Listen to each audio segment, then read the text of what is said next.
Po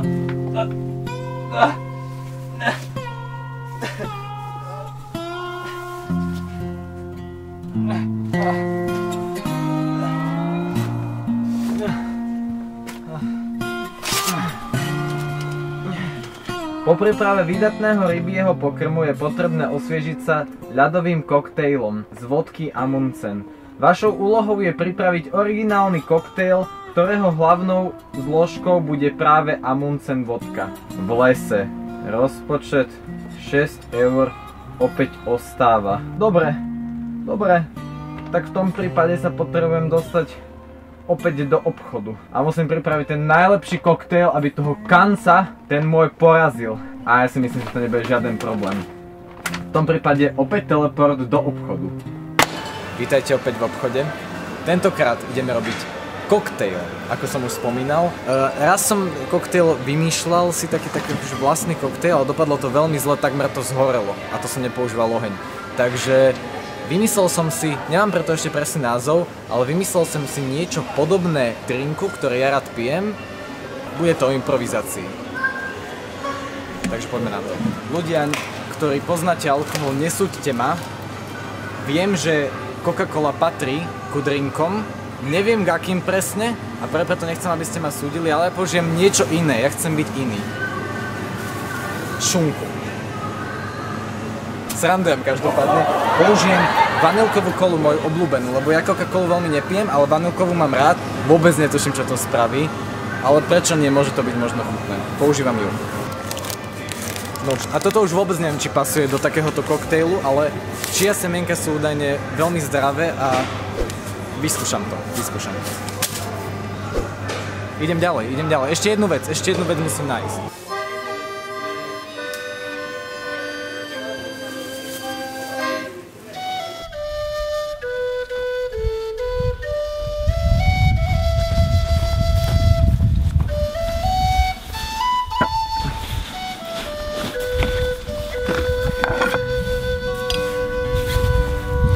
Nedaleko našich stanov som si našiel takéto pekné miestečko v pozadí so slovenským norským rajom, to je jak to isté keby bolo. A práve toto je to správne miesto na tvorenie toho najlepšieho koktejlu, aký sa bude dať. A preto som si už pripravil dopredu tieto ingrediencie spoločne s našou Amundsen vodkou, plus tu mám nejaké náradie, aby som s tým vedel pracovať. Ale ešte predtým budem potrebovať jednu špeciálnu a tajnú prísadu. Nedaleko tohto miesta, kde sa nachádzam, som našiel tieto stromčeky. Toto by mala byť borovica a tuto ešte sa nachádza malý smrečok. Teda aspoň myslím, že to je smrečok.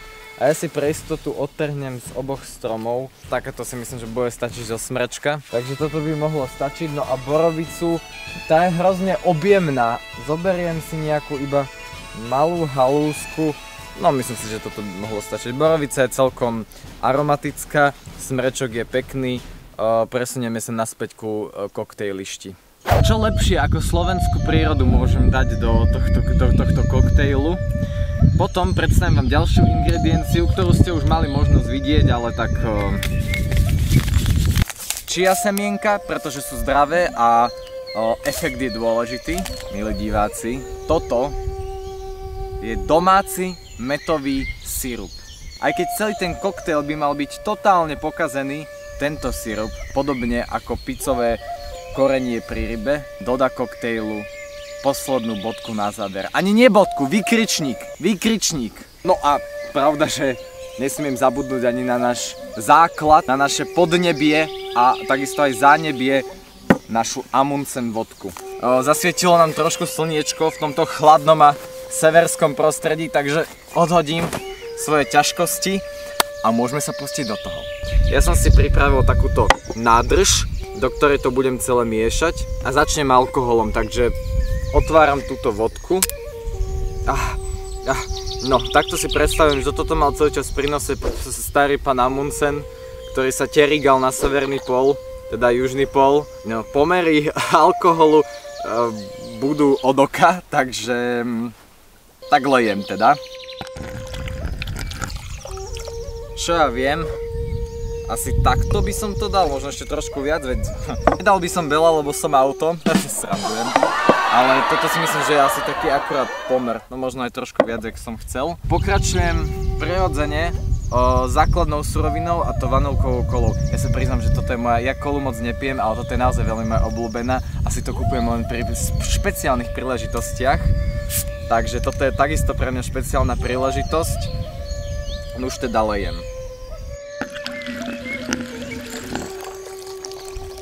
Asi tak by som to dal k pomeru, pretože nechceme to mať ako zase kolu s jednou príchuťou nejakého alkoholu. Teraz budem potrebovať nakrájať tento citrón. Mám tu na to špeciálny turistický nôž a ja mám na to, niektorý by to krájal takto, niekto takto, ale mám na to jeden spôsob, ja vám to ukážem. Tak sa to robí v lese a na turistike. Tak, dokonalý kus citrónu. Dokonalý kus citrónu. Takže je čistý, vôbec nikde mi nespadol. Citrón môžem odložiť. Aj tento citrón môžem odložiť, ten si položím bokom. Vrátim späť náš koktejl a trošku z tohto citrónu natlačím do neho.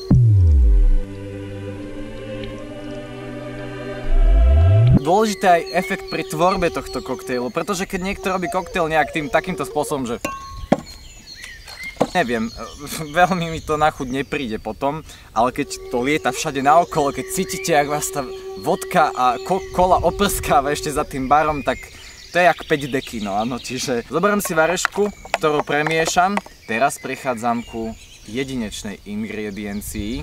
Pozor, toto je dôležité, lebo tento sirup je veľmi aromatický, pretože je domáci a meta je takisto ako bylinka veľmi aromatická, preto veľmi jemne. Dobre, myslím si, že toto môže akurát stačiť. A môžem si zobrať pohárik, do ktorého to budem miešať. Rozmýšľam, že si zvolím postup následovný. Trošku ofúkate od nečistôt, nie že by v Slovenskom raji boli nečistoty, ale predsa len nech tam nepijeme nejaký prach. Takto vložíme do pohárika. A už teraz to vyzerá ako... ani nechcem hovoriť. Dobre, ofúkame aj smrečok a položíme ho takto následovne. Naaranžujeme, ideme liať náš pripravený koktejl. Hlavná ingrediencia, ktorú som zabudol, je predsa ľad, ale budem ho musieť nejakým spôsobom naštiepiť. Mám tu na to iba tento nôž, takže deti mladšie ako 40 rokov toto neskúšajte doma. Nadvihneme toto, ono sa to tam mierne zmočilo, to tak má byť. Hodíme do toho tento norský fjord. Tak. A nakoniec, áno, pýtate sa, prečo to ešte nepoužívam, a to preto, lebo to patrí nakoniec. A veľmi jemne, toto je veľmi dôležité teraz bez srandy, veľmi jemne to musíte takýmto štýlom pokropiť. Hľa, milí diváci, práve som spravil asi svoj najlepší koktejl vo svojom živote. No to vyzerá neskutočne, to vyzerá dokonalo. S tým pozadím slovenským rajom, no on tam dokonca splýva. Je dosť možné, že ho ani nemôžete vidieť, pretože toto je slovenský raj v pohári. V pohári, doslova. Short Island. Na zdravie. Prichádza ochutnávka.